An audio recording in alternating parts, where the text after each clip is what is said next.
All right, folks, welcome back to Bellied Up Podcast. Our buddy Jeff here at the American Legion here in Three Lakes, Wisconsin, made us some duck fart shots here. Hey, this is to Jeff. To Jeff and everyone here, cheers. Cheers. Thank you, guys. All right. Oh, God, that's good. Mm-hmm. Jeff, what, for folks who don't know, what is in a duck fart? Kahlua, Bailey's, and drizzle with whiskey. It's good. All right. Well, that's delicious. Thank you, sir. Really appreciate you. I really like the duck fart shot because my dad makes a mean White Russian, and it's just like White Russian, but in shot form, in my opinion. Just a nice shot of of dairy and booze, you know? The Wisconsin way. Yeah. Dairy and booze. That should be on your guys' license plate, not America's Dairyland. It should be home of dairy and booze. Yeah, no better combination. The best combination since peanut butter and pickles, folks. But it's good to have you here. I'm excited to be back here, Miles. Episode 2 we shot here, and we got that beautiful sound of bar dice rolling through the bar, which is nice. Yeah, good background ambient noise. Mm-hmm. Yeah. And speaking of bar dice, yeah, I was going to talk to you today about, Midwesterners are known for being nice folk, Yeah. But it doesn't mean us Midwesterners don't get a little mad once in a while. Oh, no, we can steam up on the inside. If you ever been at a bar when and someone loads another person's dice cup? I was just gonna say that. That is one way to really piss off a Midwesterner. Yeah, that's like if you want to make a Midwesterner mad, you load their dice cup for them. That's as bad as popping open the junk drawer and not finding any C batteries. Yeah. Not having a plethora of batteries. Yeah. In the junk drawer. Yeah. I don't know. And organizing a junk drawer will also make a Midwesterner mad. Are you crazy? Yeah. Why, how will I know where anything is? Correct. You know? What's it going to be in a place that it should be? Come on. How long's that going to last? Come on. How long's that going to last? I mean, for God's sakes, I got to know, do not ever throw away the key that I don't know what it goes to, because someday I'm going to remember what that key goes to. That's true. Someday I'm going to remember the combination to that closed combination lock.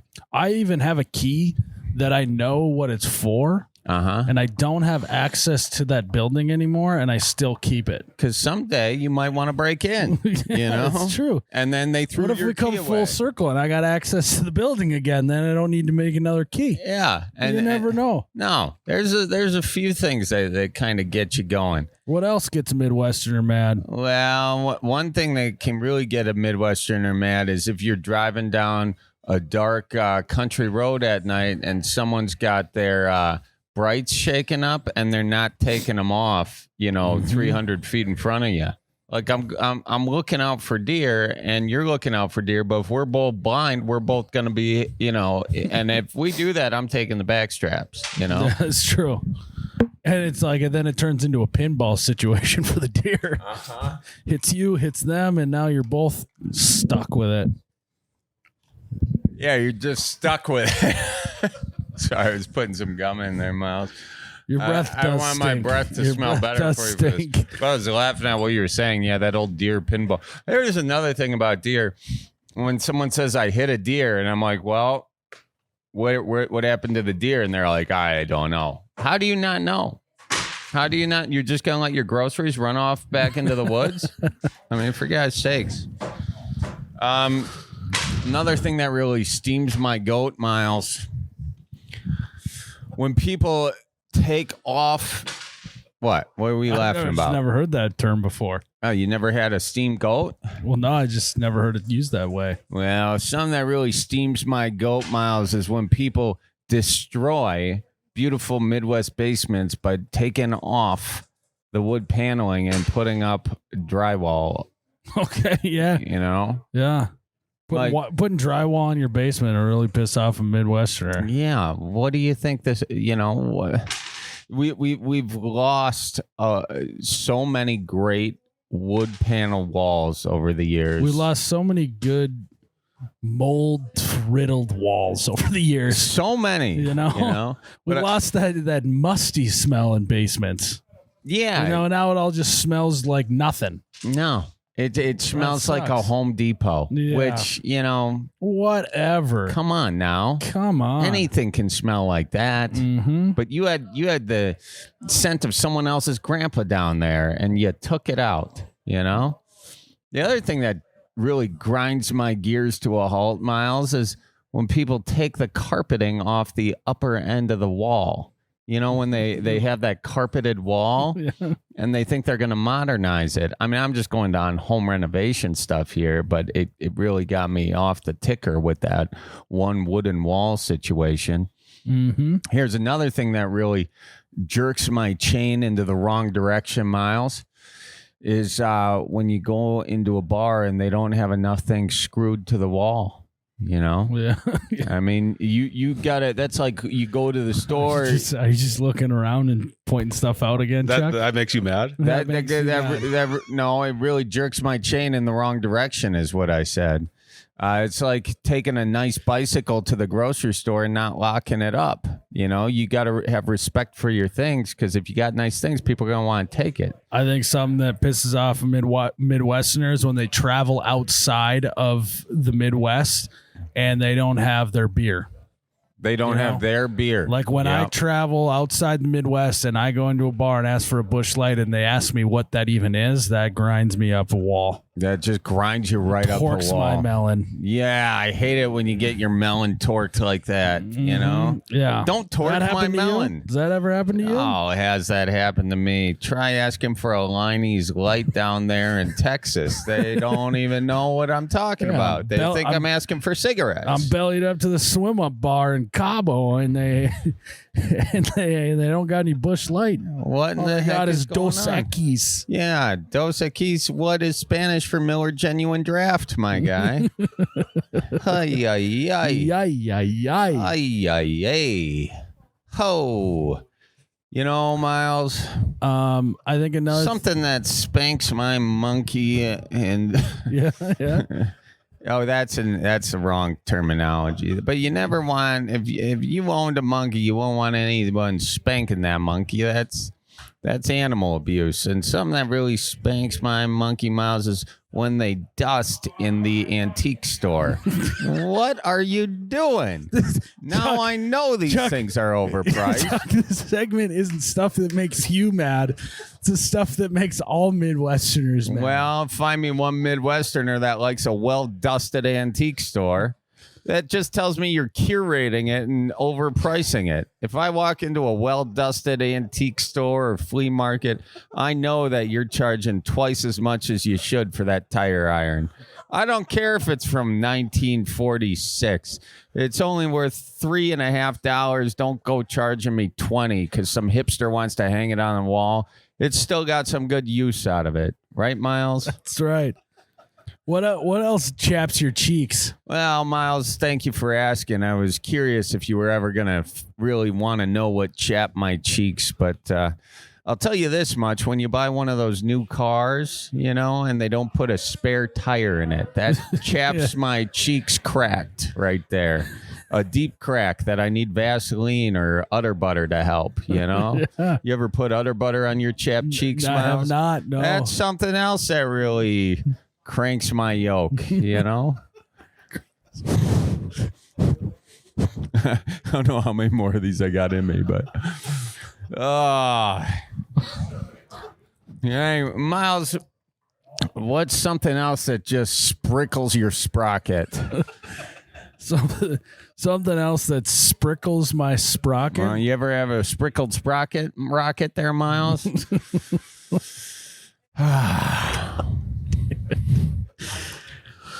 Something else that'll sprinkle a Midwesterner's sprocket is, some chain thing moving into town and ruining all the local business. Yeah. Dollar General. Yeah. What? those Applebee's, all those just ruining the ma and pa shops in town. Yeah, yeah. Where did Applebee's get its name originally? A park that someone didn't pick up after their picnic, Bees love an apple in the summer, Miles. I gathered that. Yeah. You know what? Screw it. What else really stubs your toe? Stubbing my toe? Not Midwestern, just Charlie Barron's in general. Oh, what else stubs your toe? I mean, we could go around the horn on this Let's one. go around the horn. We could go around the horn on this one. You know what I don't like is when someone borrows your big coat and doesn't leave you anything in the pockets to be like, I didn't wear this coat the last time, So you're saying that if I borrowed your coat, you would expect me to throw a 20 in the pocket? I'm not saying a 20, maybe just a receipt, so I have a little mystery to solve. Okay. When the hell did I buy that? That way, if I'm fishing or hunting or something, I got a little something to chew on for a bit, Keep the mind occupied. Yeah. All right. Got anything else, Chuck? What? You got any other stuff that's really... What makes me angry? Nothing really... Nothing else that really... Chives my onion? Yeah. I'll tell you, Miles, there's some stuff that does chive my onion. It's when you go to an airport and you don't have you don't have a good enough place to just sit down and recombobulate yourself. Is that why you like flying through the Milwaukee airport? You got to have a recombobulation area. And if you don't have one of those, I don't even know what we're doing here. Why don't more airports put in a recombob area? I think that bars should start having a recombobulation area. Like right outside. Look, they got one right here. Yeah. Like they got a nice breezeway that you go recombobulate. It's got to be outside. It's usually for people that have had maybe one too many beers. And they're starting to look a little white in the face. They need to go recombobulate with some fresh air. Could be a good move. That is a great move. Yeah.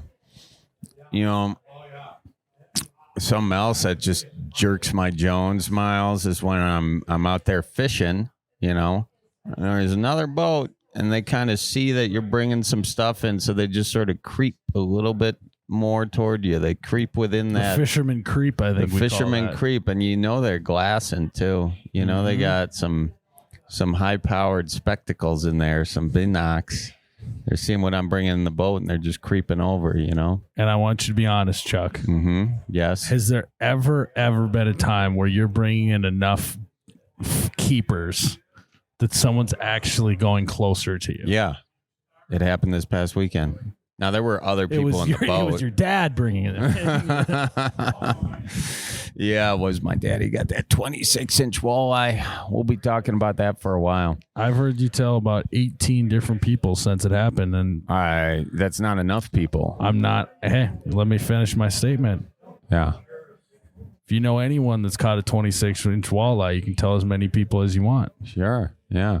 Yeah. How's fishing about? Well, my dad. You did do that yesterday. I did. Yeah. I got some good eaters. So nice. Yeah. Well, Chuck, should we do some calls? Yeah, let's do some calls. Miles, I'll tell you this. Summer leagues are back. You got golf, softball, pickleball, baseball, racquetball, cornball. Have you seen cornball? No. It's like cornhole with balls. Anyways, everyone's just trying to get outside, have a good time, but sometimes it's not the game that gets you. It's the conditions. You've got uneven ground that hasn't been fixed, wet walkways around clubhouses, poorly maintained fields, or golf cart paths that are more pothole than pavement. And you can be, my voice cracked there. You can be doing everything right and still hit a bad spot, slip, fall, shake, hard, turn, bam, boom. Yeah. What's supposed to be a normal summer night turns into a real injury fest because something wasn't taken care of the way it should have been. And you didn't stretch. If that happens, Nicolay Law is who you call. NicolayLaw.com or 1-855-NICOLAY. Take me out to the ball game. Take me out to the crowd. Folks, if you're going to a ball game this summer, me some shady. Buy me some crackers, Cracker Jack. What is it again? buy me some peanuts and Shady Rays. I don't care if it rains today, although that would be a bummer because I got these guys, sunglasses if you're going out to the ball game this summer, you gotta have some Shady Rays ready to roll. Because last thing you want is to be sitting in the outfield and a home run happens and it's right into the sun and you get a baseball square between the eyes. Don't let that happen, folks. Those baseballs come in faster than you think, and you want to cut that glare with these polarized badass glasses. And bring your glove too, your mitt. That might help. Otherwise, you'll break a hand. But whether you got a mitt or not, you can watch that ball just go right into the hand and you got yourself a homer. Yes. And so if you're going out to the ball game, pick yourself up some Shady Rays at shadyrays.com. Use code BELLIEDUP for 40% off 2 or more polarized glasses. And you're going to be looking good at the ball game. Heck yeah. What up, Marley? How's it hanging? Oh, wonderful. We just got done knocking up some fat redheaded virgins and cutting their extra teeth off. Wait, can you say that again? I bred some fat redheaded virgins, and we also cut their extra teeth off. Are you on speakerphone, Marley? Because I what I think you're saying, I'm not trying to repeat without it coming out of your mouth first. Hold on, let me switch it. Yeah, finish closing that door. Can you hear me better? Yeah, it's so much better. Yeah.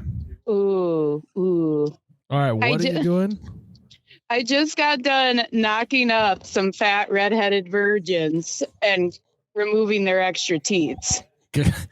Gotcha. I thought you had said that. Yeah. That's but now exactly I hear it what loud I thought and you clear. said. Yeah. Yeah. So for people who don't know what exactly that means, do you want to just sort of elaborate? Well, how poorly do you want me to elaborate, or do you want me to get technical? Get technical. Oh, okay. I was hoping you'd pick the other one. I forgot this is a family show. So I inseminated some fat redheads, in translation, some Red Angus beef heifers. And we removed, because some of them grow an extra teat, we removed them so the calf doesn't get confused and uses one that doesn't have any milk in it. Oh, that's really nice of you. There we go. That's really nice of you. So you just another day on the job, huh? Oh, yeah, just punching ass and slinging some jizz. Put that on a t-shirt. You could. You think we can sell that? I bet you could sell it. Yeah, that jizz is expensive these days. Isn't that? What's the cost of bull spunk these days, Marley? Well, it depends, man. Like, you can get them for $4 all the way up to $1,000. So, like, you stick the AI guns in your shirt, and sometimes I have a really expensive pearl necklace. My husband doesn't need to buy me any jewelry. Oh my God. Well, Christ. We're getting there, aren't we, Marley? Yikes. Mm-hmm. Yeah. Well, belly on up to the bar with us and maybe wash your hands first, but or don't. We just had a duck fart. Maybe you could make your own. It smells like money. What do you mean? Smells like money. Yeah. No, I get it. I get it. I make a living digging around in the wrong end of a cow, so I mean, kind of nose blind. Hey, who says it's on the wrong end? You know, you can get a good look at a T-bone by sticking your head up a butcher's ass, but I'll just take the cow's word for it. Yeah, there you go, Miles. There you go. Sounds like something your dad said to you. Well, Marley, That's not what that's from. I don't know, but what's it from? Tommy Boy. Oh, it's from Tommy Boy. See, so that does kind of sound, like your dad owns the business. What if you took over the family business? That would what's sound funny is like you are Tommy Boy at times. I'm Tommy Boy. You're No, I'm Tommy not. Boy. No, I'm not. Yes, you are. I would have to take over the family business. Yeah, I know. It's anyway. Just the dynamics, Well, the comedic dynamics of the show. Personality-wise, you are Tommy Thank Boy. you. That's a compliment. Thank you, Miles. Marley, belly on a. Oh, go ahead. Okay, it's funny. It's funny you bring up the family business thing because what I needed help with was a hot 3 I was going to try out comedy. Well, you got a hot one right there. Just start off with that one. How long have you been in the farming business? Oh, I was born into it. I come from a family of 6th-generation farmers. Other than my mummy, she's foreign. Okay, nice. But on the paternal side, yeah, a lot of farmers. Sure, yeah. So your mom is foreign? Is that what you said? Yeah, I'm white, by the way. I know a lot of people think you got to be some shade of brown to have a foreign mother, but no, she's Canadian. Okay, Canadian. Got it. Sure. All right. Well, I think we're off to a good start here with your hot 3, Marley. Yeah, I'll tell you this much. There's a lot of farming events around the country, and if you're a comedian specializing in the farm You actually could make a life, killing. you would make a killing. So I think you really embrace your background here, and you're already doing it. Just write a bunch of facts about yourself, add some punchlines, and boom, you're in. Where do you live? I mean, I live, I'm from Albany, Wisconsin. It's a tiny town, like 45 minutes south of Madison. I actually graduated with 17 kids in my class. Nice. That's So cool. everybody, are you yawning?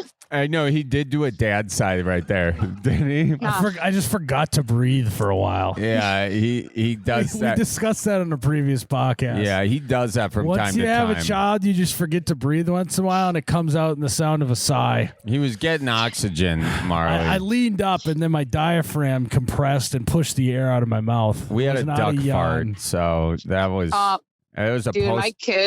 my kids step on ducks all the time. And let me tell you what, there's some raunchy ducks around our house. Nice. All right. Okay. Yeah. Good info. Yeah, that is good info. No, but that's great. You can even just head on up to Madison. They got a great club there, Comedy on State. Have you done any open mics over there? No, see, I have yet to pop my cherry and bomb on stage, but so here's how I got it started. So my chiropractor is kind of dabbles in comedy, and a local bar in terrible. I hope you're getting a coupon over there. Oh my god, dude! I'm trying to imagine a set from a chiropractor, and that is tough sledding. Hey, here's a chiropractor joke. How's a chiropractor give a happy ending? Anyways. Okay, so he got me. There is supposed to be at a bar in Monroe. They're supposed to do an open mic night, like a hot 3, and they kept pushing it back. Oh, you got your set ready? Yeah, I've been working on it. And yeah, they never ended up having it yet. I keep getting told maybe next month. But All right, well, we want to hear your hot 3 then. Okay, well, I got to put you on speakerphone. I have it written down because it's been so long. I want to get it right. Yeah. That's fine. We want to hear every word, too, so put us back on speakerphone. Can't you just do the shoulder to the ear moment here for us, or no? No, I can't. Is this too much? No, you're good. Go Okay. ahead. All right. Hold on to your buckles, boys. All right. Evening, everyone. Hope you signed an NDA or at least a waiver for this. Oh, it won't be so bad. For years, men have been disappointing women in way less time than my awkward ass will in the next 3 minutes. So, a little about me. I'm an only child. Explains a lot. My parents made perfection on the first try, obviously. However, I was one of 6 growing up in my nut house. It was my mom, Thomas, aunt, grandma, grandpa, yada, yada. A little more detail is needed. My wonderful mummy is a foreigner, a 5'0" Canadian cougar, if you will. She is 16 years younger than Thomas. My mom is a brilliantly intelligent saint that walks among us. Unfortunately, she has a questionable taste in men. So now getting to Thomas, her husband, aka my biological father. Excuse me for that. My daddy issues are coming out. Now, Thomas stands 6'7" and around 400 to 450 pounds. Fun fact. Shit. Big fucker. Tall drink of milk. Holy smokes.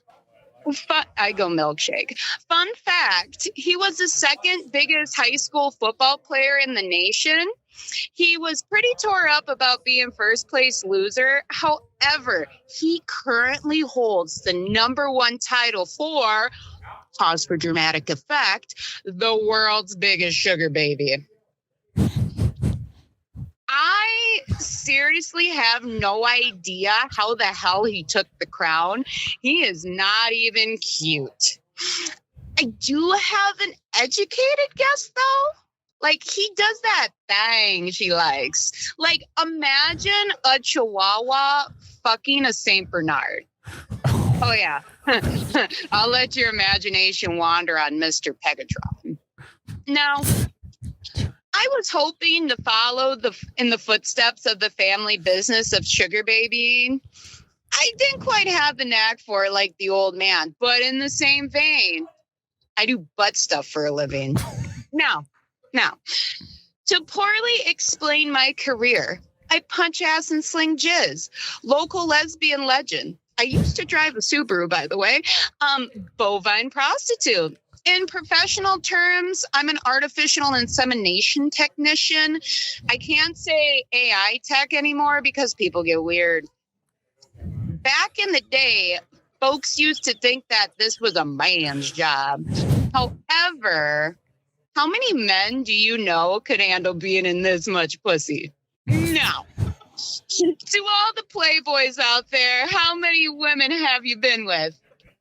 Anyone?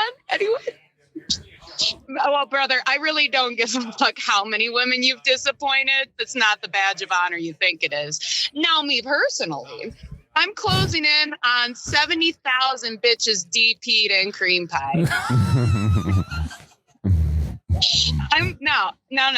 I'm quite the lover. The service, I service my ladies even when they're laying down and don't want to get up. A pillow princess, if you will. Some of the old guys are mind blown by this revelation. You can't get cows pregnant like that. Well, like, dude, how do you think you were made? Some other stories from the grindstone include, but are not limited to, wow, you got her bred real quick. Thanks. I come quick. It's one of my many talents. The occasional, beller for me, baby. Or, how do you breed cows with such a bent up crooked gun? Is curved for her pleasure. Now, sometimes hard breeding cows or cows with like multiple services, we use a method that my farmers have become very familiar with. It is called, in professional terms, a gangbang. So basically, we use 2 different baby daddies at once, and the cherry on top, when I pull out, I spit on her back, and I call her a good girl. So you gotta mix it up a bit. You know, who am I to kink shame or yuck someone else's yum? And, you know, I always used to say if breeding cows didn't work out, that I'd get into comedy. But, you know, for the hot mess this has been and everyone bombing their first time, I think, though, I do have potential to work at Amazon. I do have a lot of experience handling boxes. Okay. All right. Hey, nice. Okay. Nice job. There's your. Very nice job. So that was, did we time that one? No, okay. Nice work. Yeah, really good. You got a lot of good stuff to work with on there. Charlie, okay, here we go. I'm going to ask you some questions about it. Is that okay? Sure, yeah. My question is, so the voice that she used was kind of a sing-song news, like she was reading a news segment. Yep. What do you think of that? Is that kind of her own style? What do you think? Well, I'm gonna put that question right on. It's Marley, right? Marley. Like Bob. Like Bob. Got it. Did you know you were kind of doing that sort of theater sort of delivery? That's kind of how, well, a lot of kids from my high school graduated without being able to read. Uh-huh. So that's kind of like my customer service voice while reading. Got it. Yeah. So I think the first thing you're going to want to do is sort of memorize and internalize your bit here, and then deliver it the way you're talking to us right now. Because if you deliver it on stage, it's very funny. By the way, there's a lot of good stuff There's in there. some good stuff in But there. it's sort of like the less you think, the less you're presenting it, the less you almost. If the audience, The more naturally you say it, the more it's going to hit. yeah, exactly. Okay. Exactly. Yeah. So the more you just say it in your voice, and also you wrote it like a book or like It felt like you were reading a story about your life. yeah. So you want to just kind of break it up because a lot of your punchlines, it's called a punchline because it's at the end of the line, and you kind of have a lot of your punchlines in the middle of these sentences. So you kind of want to move your punchlines to the end of the sentence, which is sort of a technical thing, but it'll help. And before you, what do you look like? I'm a 5'10" redhead who's built like a shit brick house. Good. I'm kind of, I'm a day walker ginger. Okay. So yeah. yeah, like that episode of South Park, like I gotta dye my eyebrows and my eyelashes or else the re-gingification happens.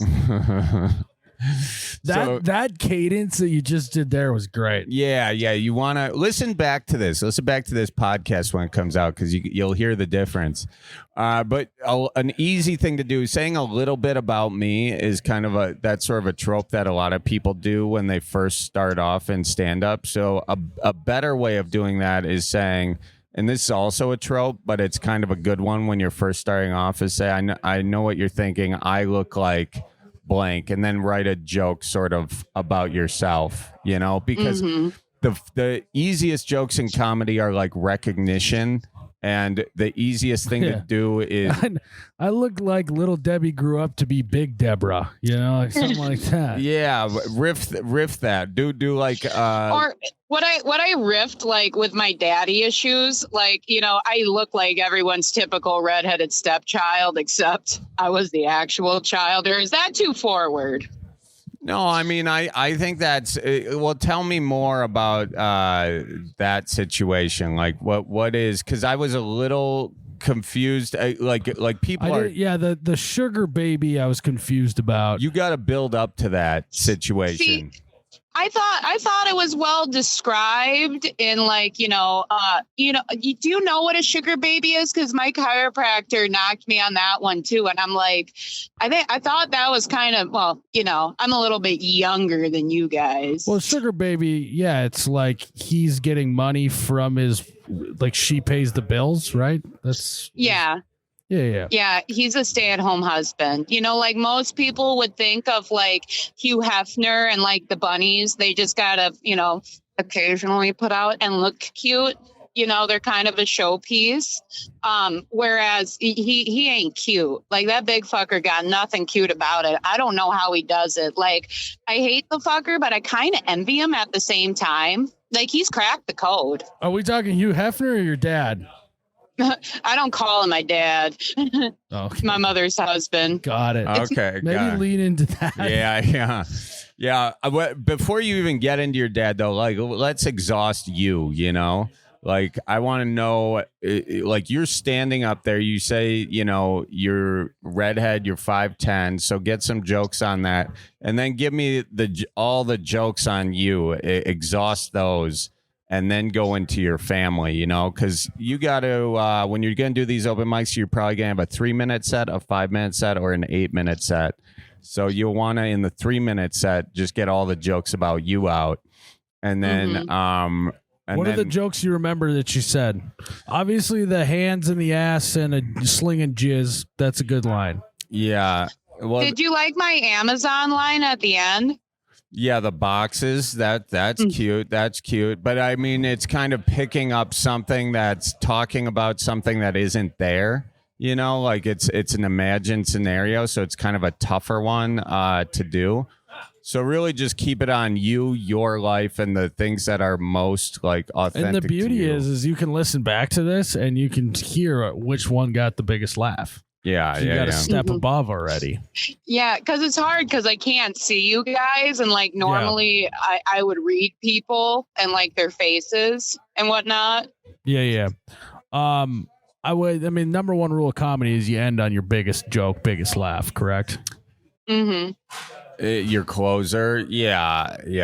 But when you're doing open mics, you don't necessarily need to worry about a closer or anything. You're just trying to figure out what works, you know. And then once you have, like a 12-minute, then you really want to dial in your closer. But wouldn't you just, in general, want your best joke to go last? No, you really want it up front when you're starting off, so you get like momentum. Because if you go up there and you like bomb one off the top, the audience is going to tighten up, and then every joke you deliver after is you're not gonna be you. You're gonna be like self-conscious. Mm-hmm. So I mean, you're doing the right thing. You got a lot of good stuff written here, and you do want to just go bomb and kind of get that feeling under your belt, but also. I felt like you just gave way too much information. Mm-hmm. Like my brain had information overload, and instead of, I felt like you could have, and again, this is coming from a guy who doesn't do stand-up comedy. Well, because my biggest fear was too, it's like people wouldn't really, like people who know me, like I've told this to like passerbys and bars, like when we were on my bachelorette party, I had a lot of practice in that night, liquidly motivated and all, but like, you know, they kind of knew who I was. So I was like getting people, you know, who never met me or don't really, you know, just anyone who's just getting blasted with this. Like I was afraid they wouldn't quite get it. Right. And I think that the thing is that if you have something that they don't get within a couple of lines, you probably, it's probably a joke that's too niche, or you maybe should rework it so it's simpler to grasp. Would you agree with that or not? Yeah, you want to write it as simple as possible for sure. I'm also confused. Did you say you're a lesbian? No, I breed cows for a living. So I tell my farmers I'm a daytime lesbian. Okay. Because I just thought you were a lesbian after that set. I mean, I do lesbian shit. With the cows or with it's other, girl on girl. Yeah, no, I get that. I think, but I think that's kind of to Miles' point. We just want to break it down and really fully understand you. So like, it's almost like, all right, I'm going to do a section about how it seems like I'm a lesbian, but I'm not actually, you know what I mean? And just focus on that and make some jokes about that. You know what I mean? Yeah, because I was hoping, like, I know it's not something I wanted, like a lot of hecklers, because I feel like that's like my strong suit, because I tend to be kind of quick with like my rebuttals and that. That's good. That's good. Yeah. Good they have the riffing on it. Just so do we your should have hot, heckled just you. do your hot three is just do crowd work then. Yeah, but how do you break into crowd work? How do I like warm them up? I just can't go in there dry. Well, what do you do with the cows? See, stuff like that. I use lube. I have a whole gallon in the back seat. Bring that up on stage. That's a great starting thing. Yes. Yeah. Hey, I just got done with work. I was on my way home, so I didn't have time to change. And then you plop a big thing of lube on there. That's your starting point. It's gonna be the carrot top of. Well, no, just the one. Well, And then you I circle back, and the ending joke is something about the lube. You know what I mean? Prop comedy. Well, hey, at the same time, too, I was hoping like my style, like I feel like I'm kind of a Midwestern Theo Von meets like the raunchiness of Ralphie May. Okay. I like. Can you see it, or am I a little off? Okay, so what you just said, like I'm like a Theo Von meets the raunchiness of Ralphie May. Like use that device to describe yourself. I'm like so and so meets so and so. You know, like you do a quick punchline about how you look on stage, and then like stick with you. Let me ask you: do you have a boyfriend? I'm married. You're married. How long you been married? Well, the first time or the second time? There you go. First time. Well, I married. So me and my husband got legally married in July of last year. And then we got had our formal wedding. So technically remarried on the what day was that? 25th. You can't even remember your anniversary? Dude, I had to think about it. Well, when you've had two, it's like your second child, like first one you care about, the second one you're like, this should work out. Well, I was going to say last week, but it was a week before, right? Yeah. Oh, congratulations. Well, thank you. Actually, no, my husband's actually older than you, Charlie. Well, why do you say? Oh, God, I see. She's trying her crowd work here, Miles. Didn't you just have a birthday? Yeah, I'm 39 now. 35. Ooh. Yeah. It's okay. I met my husband when he was 39. That's when we got together. He's 41 now. I'm 28. Wow. What does your husband do? He's actually, so his official title, he's a farm sergeant. Okay. Hell yeah. Yeah. He's a herdsman at the DOC, the Department of Corrections. Good for him. Yeah. Actually, we met like 5 years ago when I was relief breeding. I didn't have my own area. So his main breeder's relief tech. And I met him and I was like, damn, that's a DILF. And so I was hitting on him like the whole time. And I don't know if he was just that dense or what, but he said he flirted with me back, as in like he would send me Snapchats. Hey, are you a goldfish cracker? Because you're the snack that smiles back.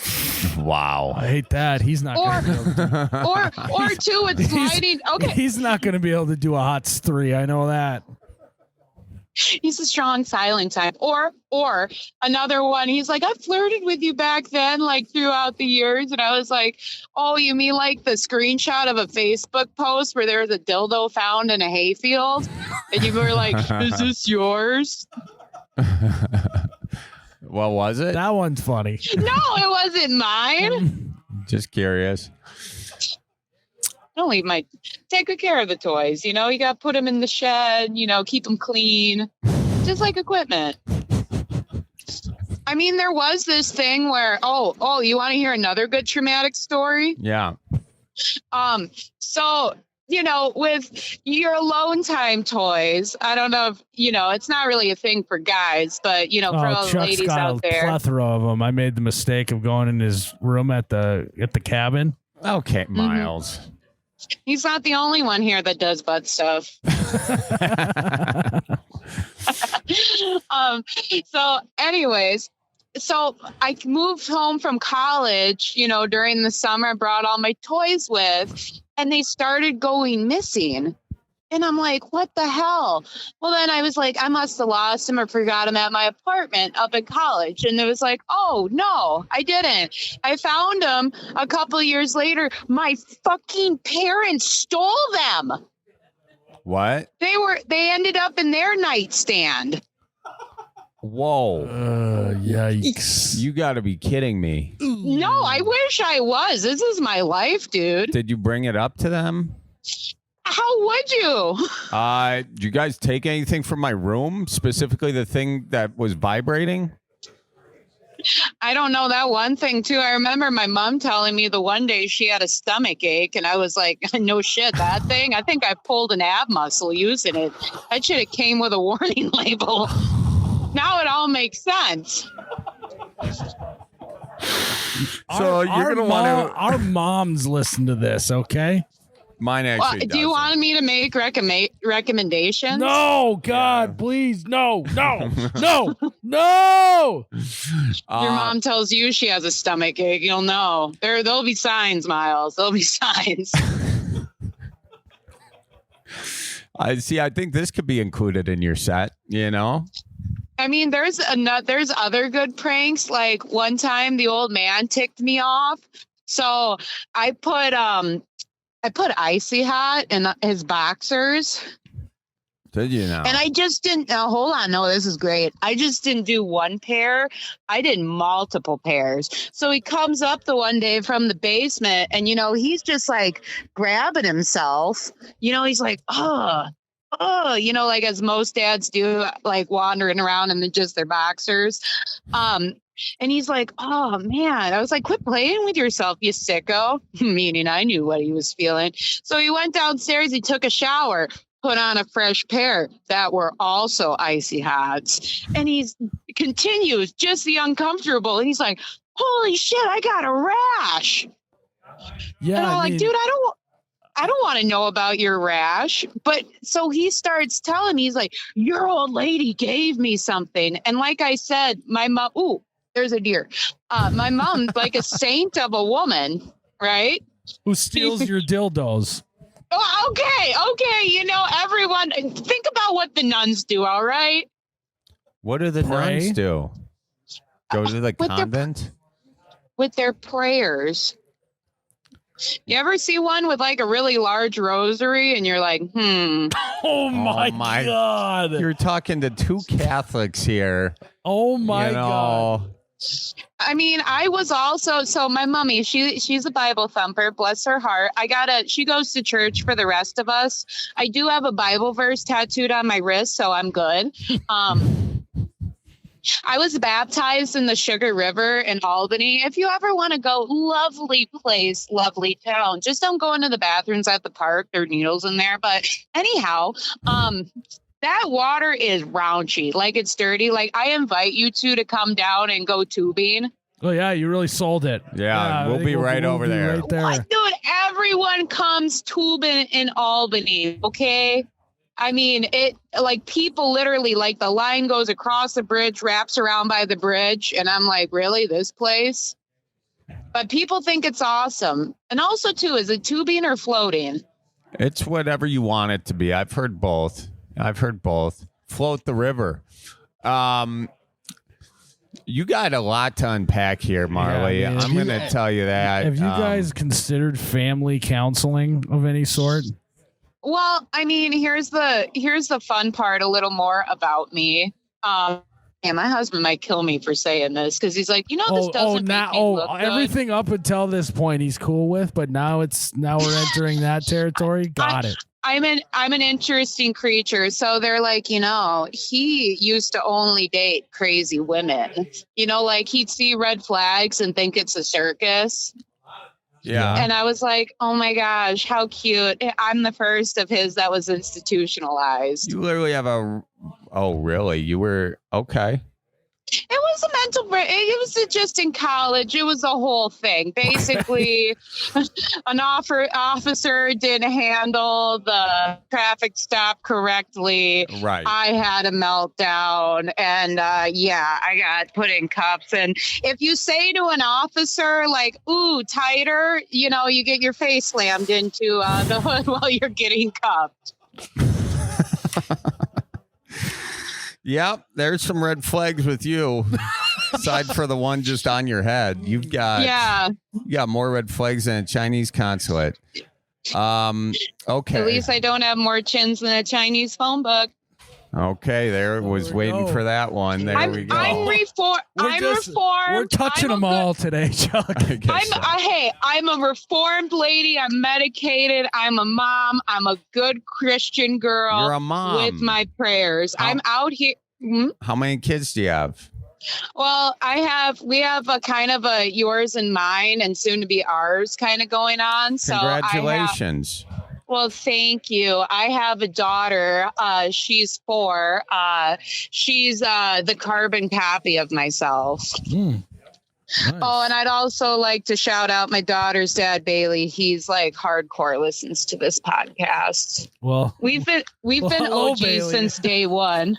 Let's go. So you guys were listening to this podcast back when you were married, you and Bailey? Oh no, we weren't. We were never married. Got it. Okay. Yeah. All yeah, right. So, my husband's different than my daughter's dad. Okay. Okay. Yeah. Yeah. we're all cool. Peace, love, I'm gonna kumbaya be with the honest, world. I need to like visually see the map of this conversation We've to gone. truly follow it. We've gone in many directions. You know, at one Miles. point I thought she was a lesbian, then she said she's not, and said her mom's a saint, but then we found out that her mom's got sore abs from her sex toys. It's where are we at? Well, I've like, people are always like, I tell them about stories of my life and they're like, you're making this up. And I'm like, I don't think I'm that creative to make this up. Yeah. No, I'm with you. Yeah. And I also have a bunch of buddies that also do farming. We're in a group chat together. And I was like fangirling over here, being like, oh my gosh, I get to go on the Bellied Up podcast. And they're like, no way. And they're like, can you get them to sing this the Catholic hymn? Well, I mean, we would, but you really have defamed our religion. And I will raise you up on eagle's wings. Oh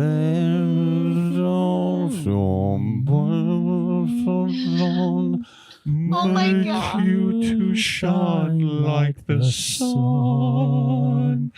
The songbirds of your generation. In the palm of your hand. That was a good version. We felt it. That on was your one. best. I think that was your longest one yet. Well, we yeah. really had to cleanse ourselves of the things, the sacrilegious things you said about our nuns. Yeah, on we the way just, home today, we should swing through the confessional after we hearing all really this. should. Yeah. We've had a humdinger here. To tell you the truth, Marley, I think you have a whole hour in you, but and maybe some other things too. But I would say, I would just say simplify it down a little bit. Some of it was really wordy and hard to follow. So just keep it simple. Just pretend, go up there and just talk to them the way you're talking to us right now, and don't burn your steps. You know, don't go right into your stepfather, Mother's husband. Yeah, whatever. Don't go into that. Don't go into that. Just keep it on you because you got plenty. I think you talk about you being just a basket of red flags. Make some ginger jokes, and maybe you can close with the story about your them finding your sex toys or something. But Yeah. Oh, I have another. Could I test out a really good ginger one for you? That was okay. So the story is leading off the day my best friend embarrassed me in front of a whole college lecture hall. So my best friend Sam and we went to college at the prestigious UW River Falls. great school. For MUU dairy science.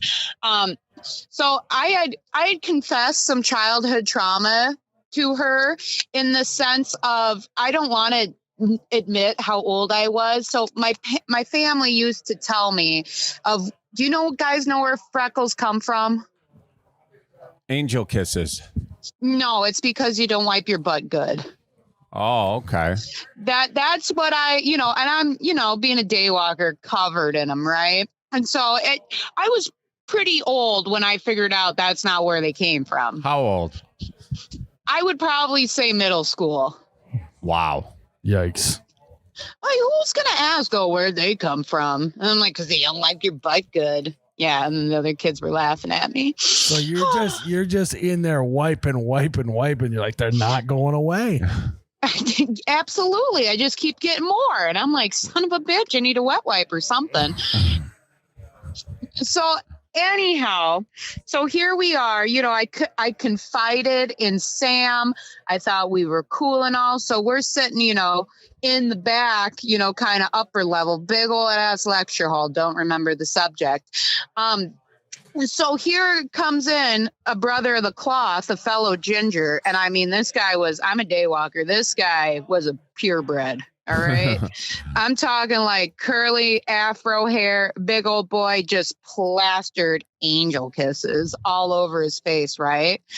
And so he's making his way up the stairs, like kind of going in the front. And Sam's like, hey, lecture's about to start, by the way. And I'm like, what? She's like, you see that guy? Yeah. He doesn't wipe his butt. And when I say, I just went, because it caught me off guard. And all the heads spin to look at me and my cackle I just let out. And the professor's like, what's so funny? And here I am, sitting there, hundreds of eyes at me, trying to be like, me? And he's like, yeah, what's so funny? What am I supposed to tell him? Like, dude, like, oh, that guy don't wipe his ass very good. That's why he has so many freckles. Like, so, yeah. I did not say that, by the way, but I was like, oh, shit. I was like, nothing. Funny joke. Chair squeaked like a fart. I don't know. Well, you might want to save that story for I think you end that story. I think you just tell how you thought that, and so then you say that you've had hemorrhoids ever since, something like that from all the wiping. You can wrap that one up good. Yeah, because I think on that story, you keep it about No, dude, you go. Yeah, like, as you can see, I got tons of freckles. So does anyone want to come up here and take a whiff? Something like that. I can't believe you believed that until you were in grade school. What other shit did you believe? Oh man. There's some good ones. I'm trying to think. Well, listen, here's what I think. I think that you've got a lot of potential. I think you just got to get up there and kind of talk about yourself. Do you write a lot? Oh, no, I don't have time to. Well, start writing like 10 minutes a day. Just write facts about yourself. Add some punchlines. Keep the simplest ones there. Memorize 10 of them while you're driving to different, bulls and are you collecting or are you just inseminating? I am inseminating. Got it. All right. Well, on your way there, just practice those 10 lines, and I think you're going to have a really solid set. Yeah, the ladies love me. Charlie, if you need any help in that department, Yeah. Which department? All the ladies, or at least keeping them around. Like sometimes after I breed them, they just follow me around. Oh. Like I can't. They're worse than most people's exes. So if you need help with the retention, okay. I got you. All right, Marley. Thank you. That's you very do have kind. a retention problem. It's very kind of you. Thank you. But I think I'm excited. Yeah, get over to Comedy on State and give it a go. They have open mics every week.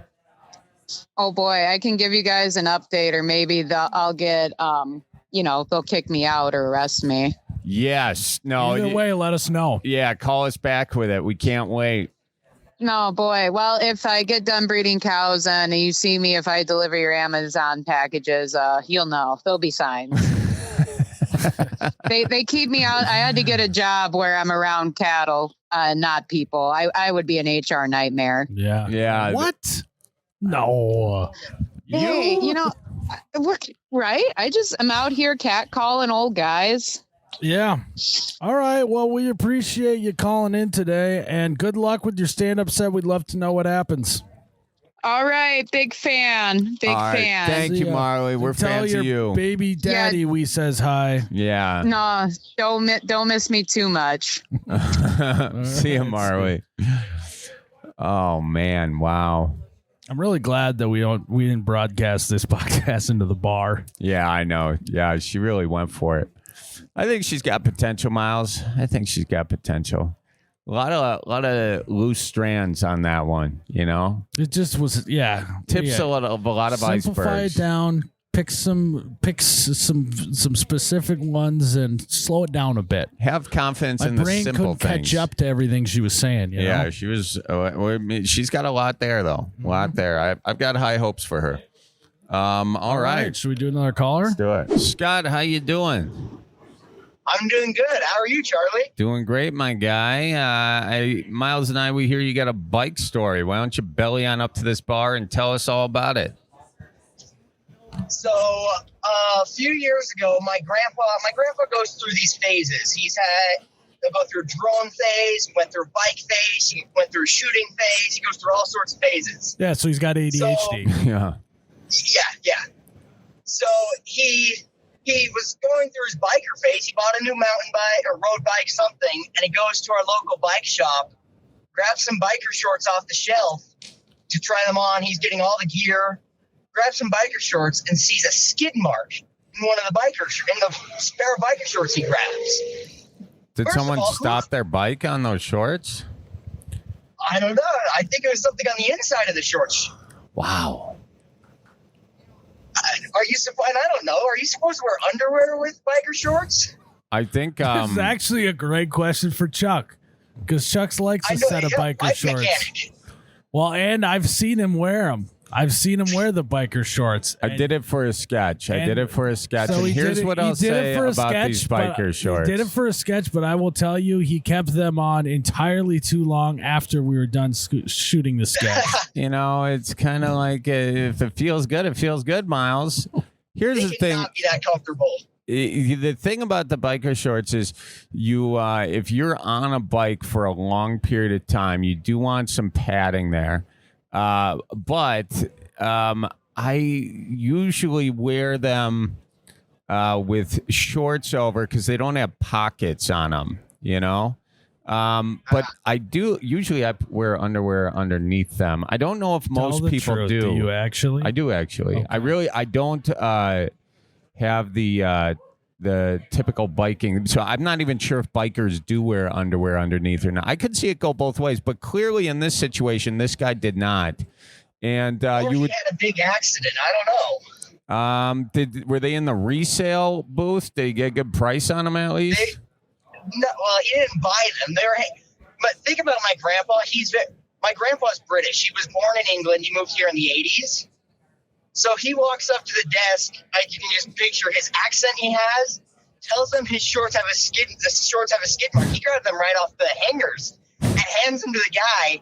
And the guy just basically like brushes it off. He's like, "That's fine. You can go hang them back up." I don't think the worker realized what he was looking at. You know, I think that. Yeah, that's nasty. I don't know what else to say. Where was the bike store? In Bountiful, Utah, just north of Salt Lake. Okay.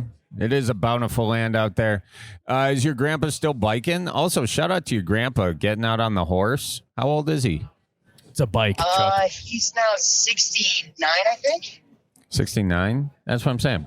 Bicycle, right? Yeah, but he said getting on the horse. He's riding a bike. Yeah, I thought you were talking about a horse, too. I'm like, I think you got there. We're not talking about horses. Are you guys both messing with me right now? You both screwing with me? You both pulling my goat here? Yeah. Steaming your goat, actually. Steaming my goat. That's wild. Well, Yeah, he's not riding bike anymore. He's moved on to a different phase. I don't know. what's his phase now? He's doing photography, like just taking photos. That's cool. Probably a more conducive thing for a 69-year-old. Did the skid marks really take him off the biking? Honestly, I don't know. I think maybe he just got bored of that phase. He's moving right now and just getting rid of a lot of his stuff, like all his guns he had. Now, me and my brother's got some guns because he moved on to a different phase. That's sweet. Yeah, that's awesome. You just get to collect all your grandpa's lost hobbies. Yep. Got a drone from him. Gave that one to my brother. Got some guns.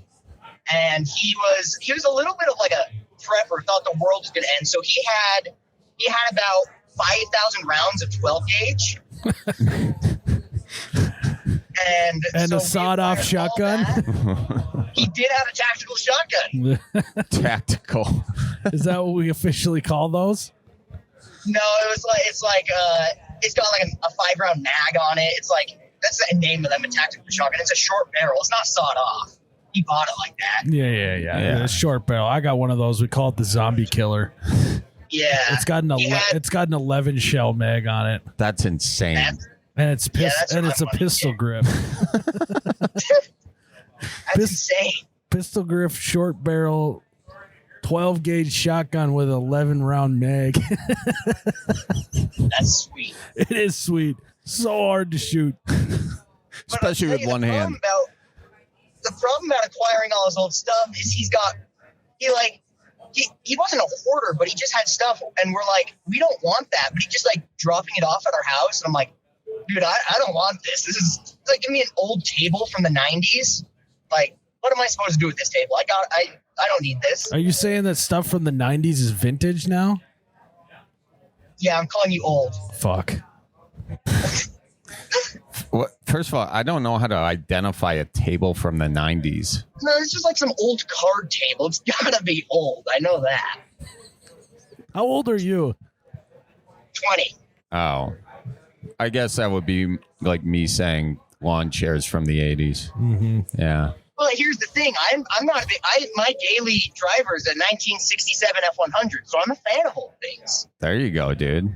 Did you get that from your grandpa too? I did not. He's not that big into cars. He will be at some point. Just wait a week. That is true. Why don't you? How does he find his new hobbies? I don't know. He's not really on social media. I wonder if he just. I honestly don't know. You guys start signing him up for magazine subscriptions for things you want, so he gets into that hobby and then gets over it. And then you can. I want him to get back into the gun hobby. I want more guns. There you go. So what are you? You going to school? You working? What's your deal?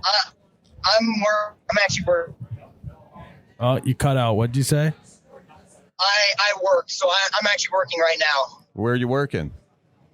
I work for a construction company. I do transport and logistics. So I'm drive around. I'm moving equipment right now. Okay, so you're getting some windshield time is what you're saying. Yep. Transport and logistics. So you're not just driving, you're working at the desk too, huh?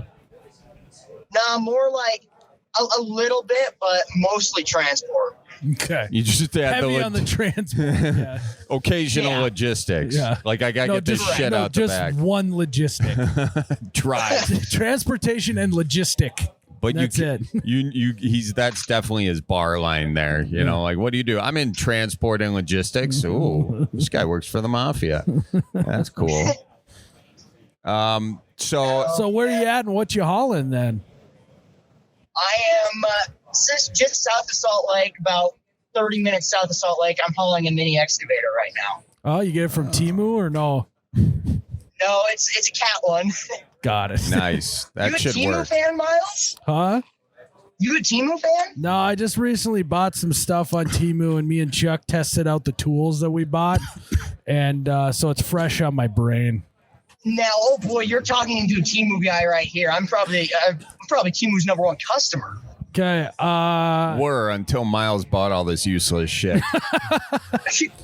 There is some insane stuff on Temu. This That's hat's what off I'm Temu. saying. I couldn't believe what I'd walked into. I got the app and I was like, all right, for this video, we're going to find a drill. We're going to find a chainsaw, all that stuff. And then I clicked on the men's clothing tab of Temu.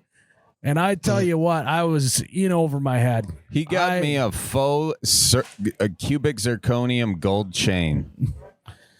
Yeah, that was... Yeah, I did. Sounds like you're just buying junk. Yes. I mean, that was half of the video was I was buying, stuff for jokes. But I'll tell you this, it's a bad day to be a hot dog. Chuck's hat. Hey, you got that shirt? No, he got the hat. I bought him the hat. He's wearing it right now. Yeah, you better call me the vet the way I be putting them dogs down. Big hot dog guy.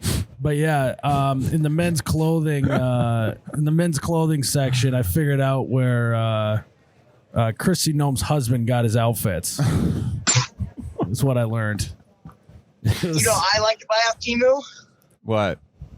I buy my pocket knives off Temu because I lose them like crazy. I grab my knife and set it down when something is lost. I spend $10, buy like 4 knives at a time, and just after I lose one, go grab a new one.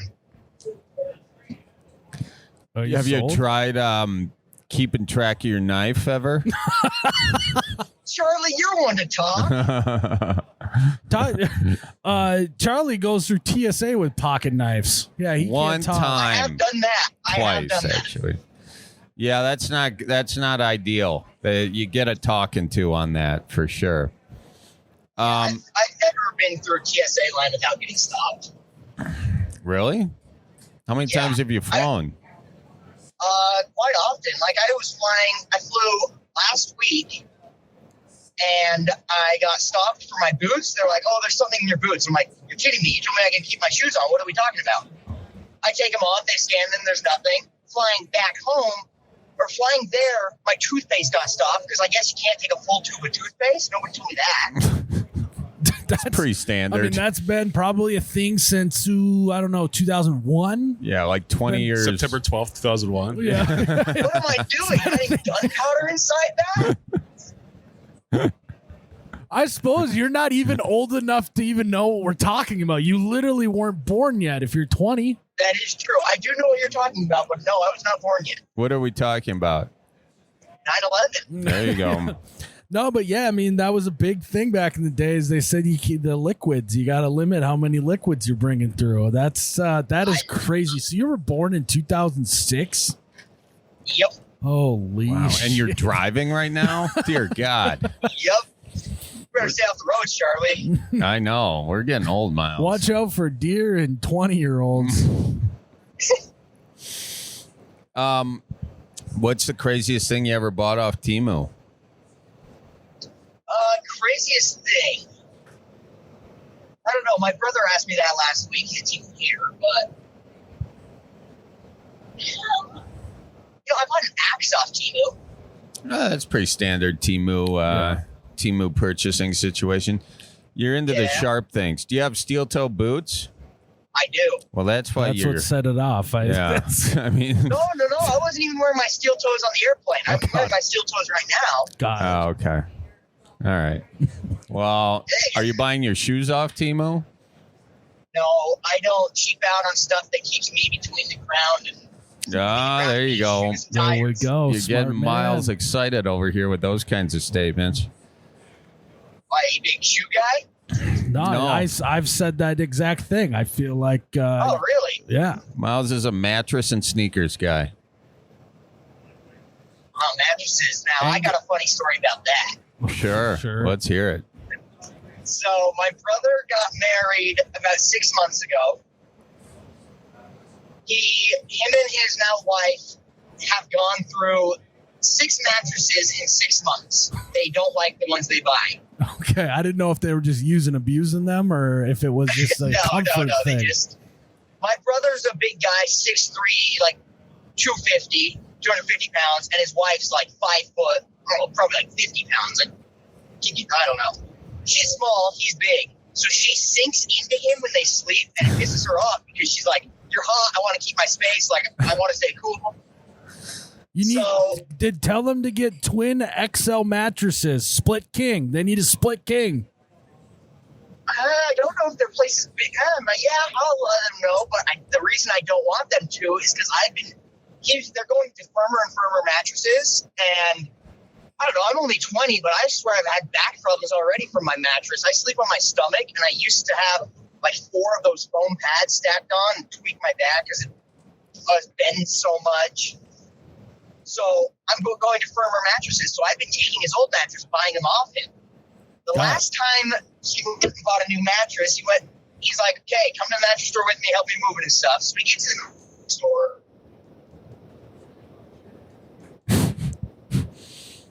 He walks up to the guy, he's like, and the guy remembers him because he's been in here a ton. So He's his the guy's favorite like, customer. He's made so much money off of this Probably guy. the only customer, probably the only sale in the last 6 months. Who goes to mattress stores? I do. I have. But I won't be going back for another 15 years, Chuck. Hey, got that. Zero G's. Zero Let's go. G's. So we walk in, guy knows him by name, and he goes, hey, I remember I tested a mattress last time. I'm wondering if you can pull it out. It was $500. I want this one. It was firm. I liked it. So he pulls it out. He pulls out, like, it is a $1,500 mattress. And my brother's like, this is not the one. It was $500. The guy's like, oh, trust me, I can get you a good deal on this. And he goes, don't worry about the price. So my brother lays down on the mattress and tells me, he's like, come lay next to me. Tells the worker, yeah, we always sink into each other. So the worker thinks me and my brother are gay couples. We're together. And so I, like, reluctantly lay next to my brother. He's like, come on. So I lay down. And he's like, perfect, we're not sinking into each other, so it must be good. And I'm just embarrassed. I'm like, all right, this guy thinks we're together. Like, all right. You should say it's not what you think, sir. We're brothers. I'm the big spoon and he's the little spoon, if you can believe it. So the guy gets paperwork. He's like looking. He won't sell us the floor model. He's wanting to go behind the counter or behind the back room and find one. So my brother's just going to test out more mattresses, just laying on random mattresses. And he's asking me to keep following along with him. He's like, ooh, come lay on this one. So I'm like whispering to him, I'm like, the guy probably thinks we're gay. He's like, no, he doesn't. We're just laying next to each other. Come back out, and the guy's like, hey, I found a mattress for you two. Like us two. He's thinking we're together. He found a mattress. We're able to take it. We walk out, and the guy says, you two have a good time together. We're buying a mattress to me and my brother. That's fun. That's great. That's great. So, the PSA, don't go to the mattress store with your brother or anybody. Yeah. And that's our bellied up PSA for Yes, today, it's a ladies great- and gentlemen. It's a great PSA. Yeah, do not go to the mattress store with your brother. You never It know also what you'll makes- walk out with. Yeah, and then I thought about newlyweds. I'm using their old mattress. I'm like, I don't know if I want to know, but I didn't even think about it. But it's a Yeah. comfortable mattress. I'll tell you that much. Mattresses aren't cheap, though. You got to take them when you can get them. Yeah, mattresses. I feel like the one $500 is pretty cheap. The guy was telling us there was a $16,000 mattress in there we could have got. 0 G's. That was not Yeah, I how think it much was. that cost. I can tell you that much. Whoever bought that one's out of ripoff. 16 What do you pay for grand. yours? It was spendy. It was a lot more than $500. I can tell you that much. But hey, it's a thing that keeps them between the ground. The So expensive part was actually the 0 G part of it. The mattress was fine. it was the frame. The Frame, the extended frame. yeah. Yeah. Is it heavy? Miles doesn't. What? Miles doesn't want to admit how much he spent. He's embarrassed how much he spent on a mattress. He's not embarrassed. He's just, keeping it close to the vest. I haven't even pried that one out of him yet. I don't sleep and tell, Well, listen, thank you for calling in with all these really interesting details about your grandpa and his habits and your brother and his habits. Extracurricular habits. Yeah, we hope that, he and his wife have some nice sleeps and that And you and your husband have some nice sleeps too. Oh my gosh. Yeah. And you drive safe out there, okay? Watch the road out there in Utah. You guys have some mule deer or something? We got some crappy drivers out here, I'll tell you that. Yeah, well, avoid them, okay? I'll try my Distracted best. drivers talking on their phone while they're calling into a podcast. Who could that be? I don't know. Calling into a podcast, professing their love for their brother. Yeah. And it's not weird. Utah is kind of a place where that sort of thing's accepted. So your secret is safe with us, okay? Well, I appreciate that. I now know that thousands of people are not going to hear this. So, Yeah. yeah, What do you mean not going to hear this? I'm being sarcastic.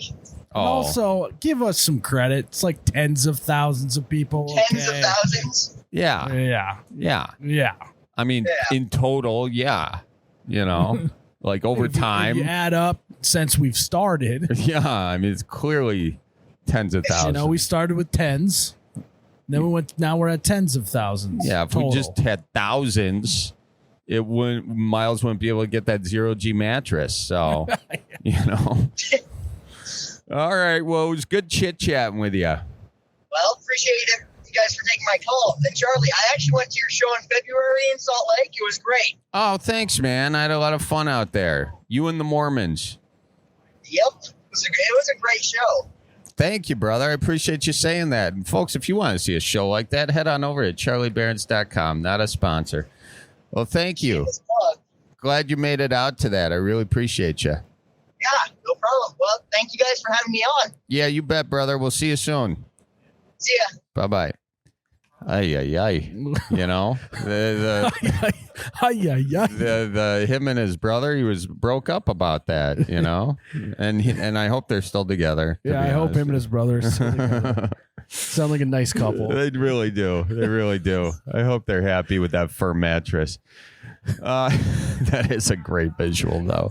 Just I'm going. Seems like a Seinfeld bit. It does. It does. Yeah. Well, Chuck, is that it? Miles, that. Oh, we got a voicemail. We get a voicemail. Let's go. I always like a bonus voicemail. Yeah, me too. This is from Eli. Eli. Hey guys, it's Eli from Chicago, and I'm watching spring training right now, and it makes me think of all the different ways to call strike three and how creative these umpires get. So my question for you guys is, if you were umpire at a MLB game, what would your strike three call be? Okay. Miles, Here you we go go. first. All right, here we go. Throw the ball, Chuck.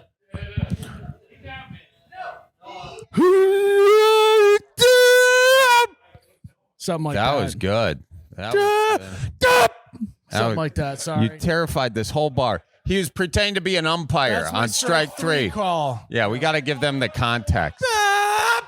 Yeah, It's kind of a karate style. That you was know? good. That was good. Sorry about that. All right, Chuck, you ready? Here we Yeah. go. It's 3. It's 3. Out.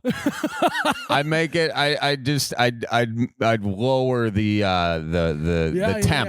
Yeah. You know, lower the temperature. Did I come hot or no? No, I like how hot you came, but I kind of, or you can just, you can do the upset father at his son batting like.